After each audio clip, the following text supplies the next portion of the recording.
All right, so a lot has been revealed for the Horus Heresy. We've had articles drip fed to us, bit at a time, about the new edition, sprinkled with some lore stuff. And I feel bad because, I read the lore stuff. We know the lore. I've read a lot of the books. I haven't read every book by any means. There's a lot that I've missed, obviously, but, there's so much. We're interested in the rules here because we want to know how our favorite game works. This is something we spend a lot of time with our miniatures, building them, painting them, trying to figure out what we're going to add to it, what we think is cool, what we think will be effective. And, we say they're just toy soldiers when we go and play them, but, you do spend a lot of time working on them. So there is an attachment there, and we do care about how this is going to work. So I think it's really important to discuss, understand what's happening. So what articles we've had so far? We've had the advanced characteristics come out from Games Workshop. So they've added new characteristics, which are actually old, from Rogue Trader. I did not play Rogue Trader. I think I started in 4th. So, yeah, that is new to me and to a lot of people. We have leadership, cool, willpower, and intelligence. All of these I'm fine with. I like the granularity. I like that we have more ways to differentiate our characters. I was trying to design a mission where you're trying to protect the governor from attack, and then the other player's trying to, capture him or kill him or whatever. And it was I gotta make a stat line up for this governor. Well, he'd probably have, high leadership because he's, a leader figure. But maybe he doesn't have as good cool because he's not really used to combat. And then his willpower, well, he wouldn't be very good at resisting psychic powers, so that would not be so high, too.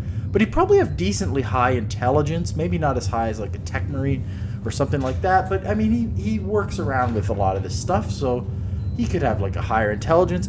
And it was really cool to flesh out something like that as a character, which is... I like it. I like this coming back, and I'm looking forward to seeing more with it.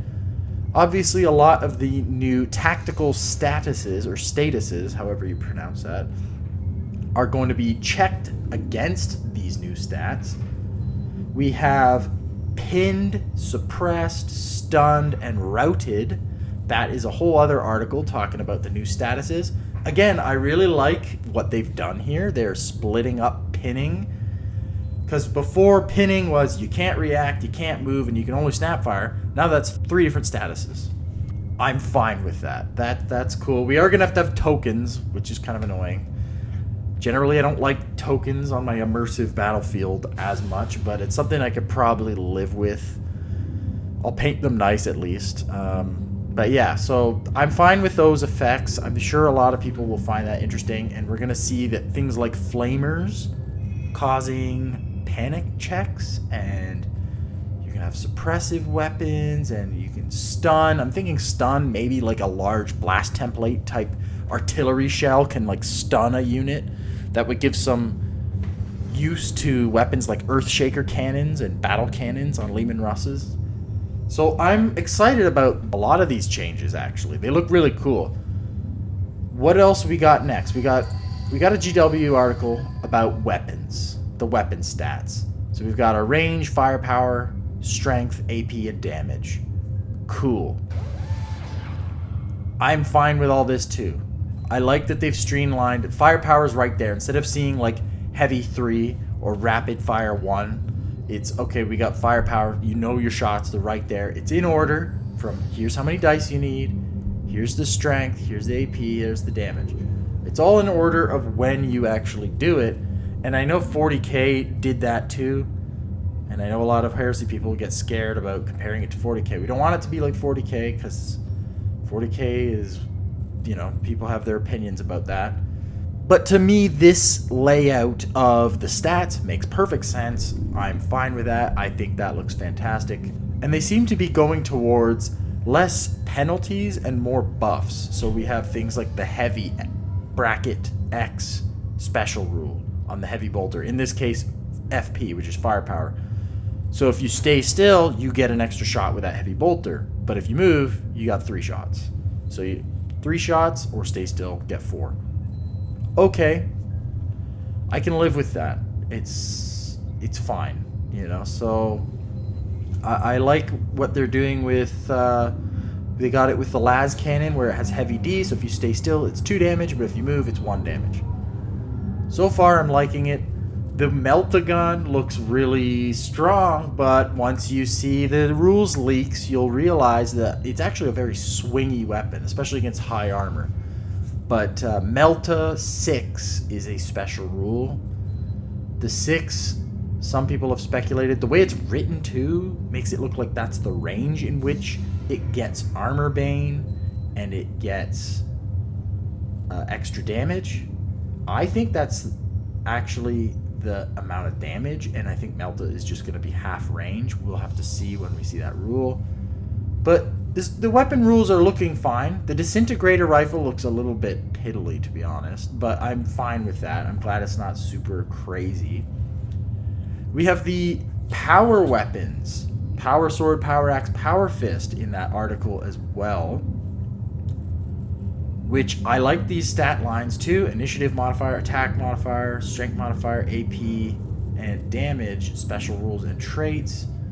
Now, one thing I have a gripe with is on the power sword and even on the basic close combat weapon, initiative modifier is 1. Except it's not a 1, it's an I, because it's telling you to use your initiative. They should have put initiative modifier dash. Just keep it like a number. Why? Like, we know we need to use our initiative.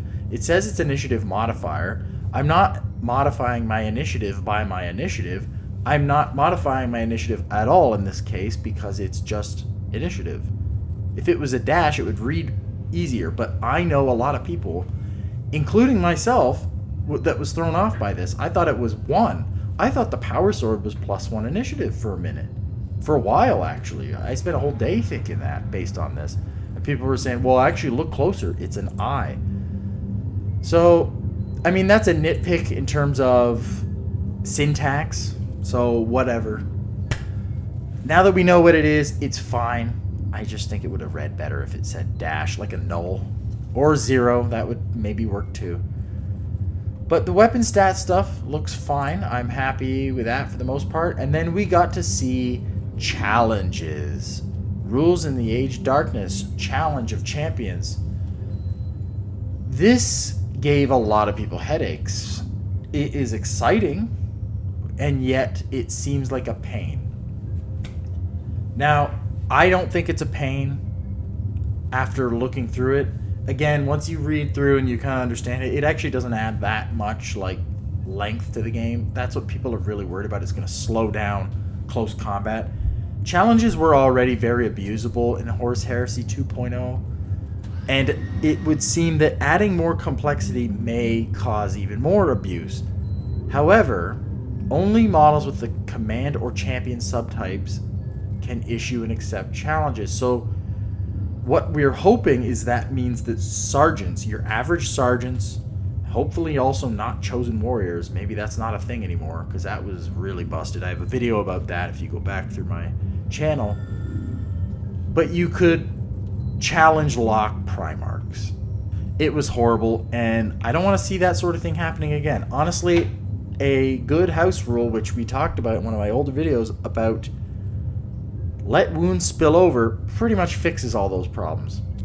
But instead of going that route, they've decided to make it way more complicated, which rightfully so made a lot of people worried.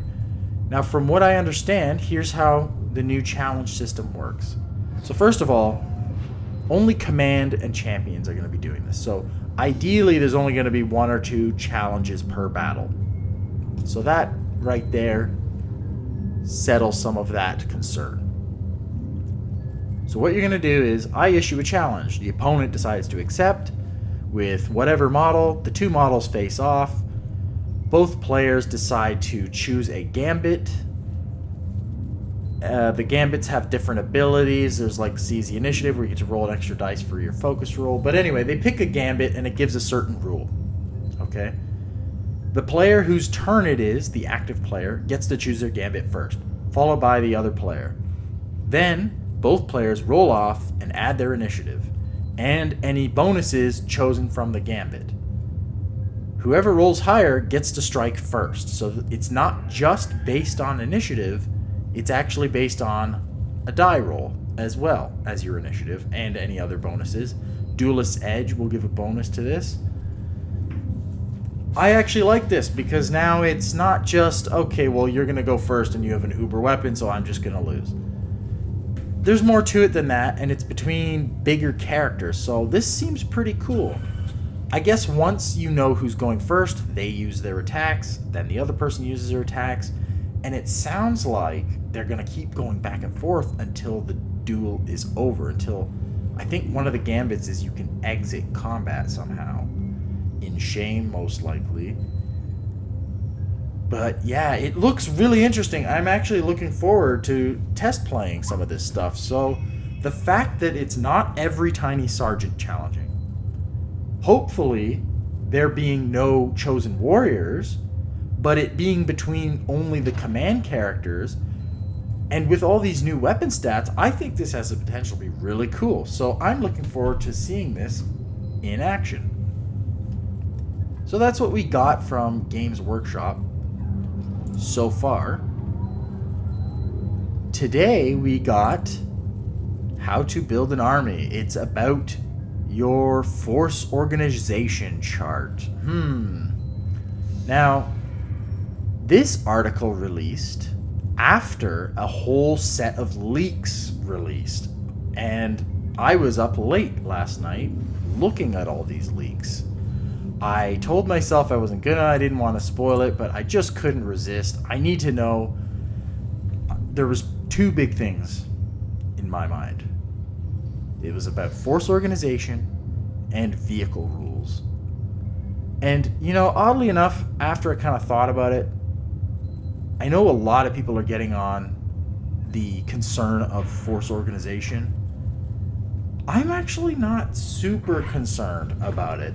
Because I figure, well, my same models are going to end up on the table anyway, generally. So it's just, you know, if it's going to change how I put them on the table, I don't know if I'm that worried about it. But the vehicle rules were very much a concern, and the leaks did address pretty much everything I was wondering about. And I'm actually going to talk about the leaks in a different video because this video is going on a little bit long, but we're going to finish talking about what we got from Games Workshop on army composition. And this Friday, we're supposed to get an article about vehicles as well. So, they've chucked out the classic force org chart. There's no more Crusade detachment. It's not 1 HQ, 2 troops. And, you know, all that jazz. I always took 3 troops minimum because I found just having at least a little extra scoring more than the compulsory would go a long way.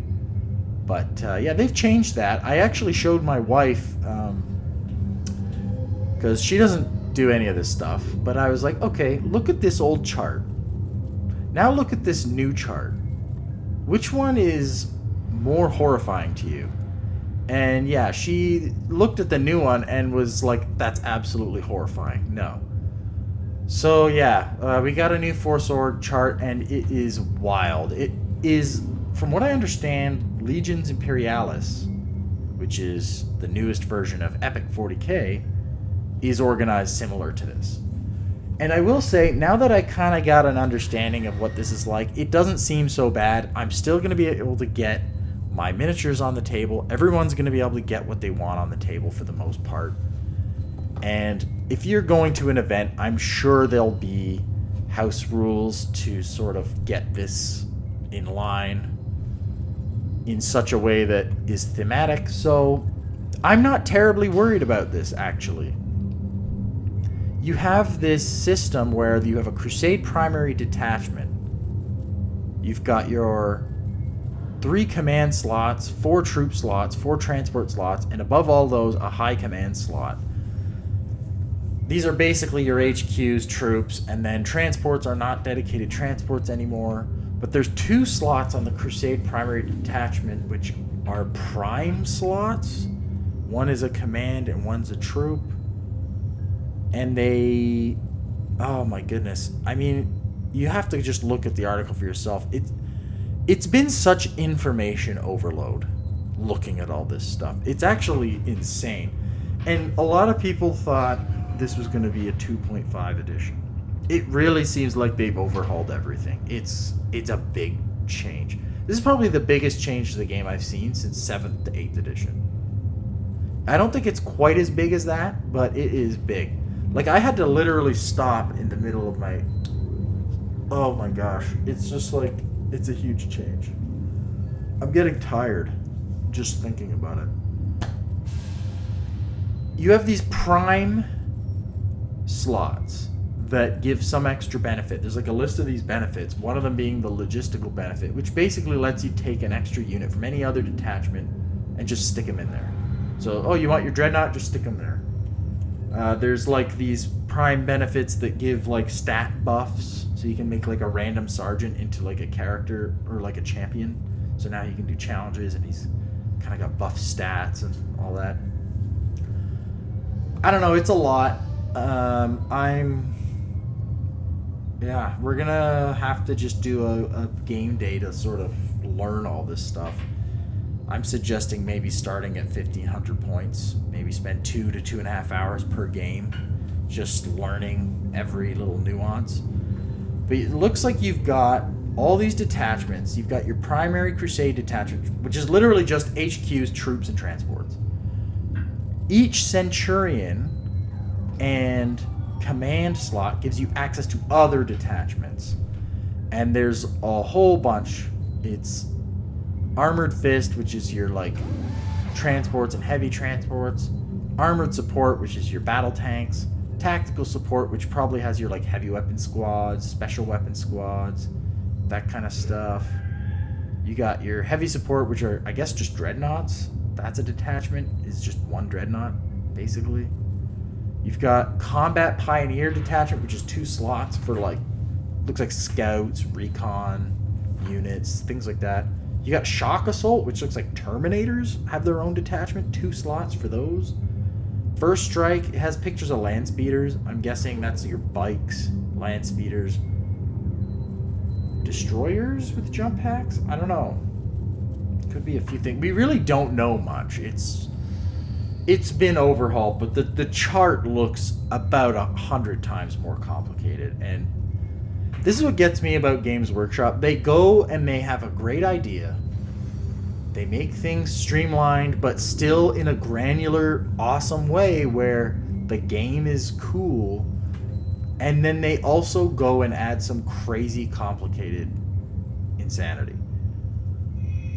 But I do think this is something that can be understood. This is something that can be actually really interesting, really thematic, and a lot of fun. I'm actually overall hyped for this edition. I think it's going to be a blast. So definitely check out those GW articles on that. I don't want to... Like, this stuff's been talked about like crazy. I'm trying to give my thoughts. And honestly, it's just so much information overload. Especially with the leaks dropping on us. And that's going to be a whole other video. But if you made it this far through my insane ramblings, thank you very much for listening. It is a lot. And I didn't even really get to talk exactly about my concerns that have been addressed because the whole thing is all over the place. Crazy. Horus Heresy 3.0 coming soon to a table near you.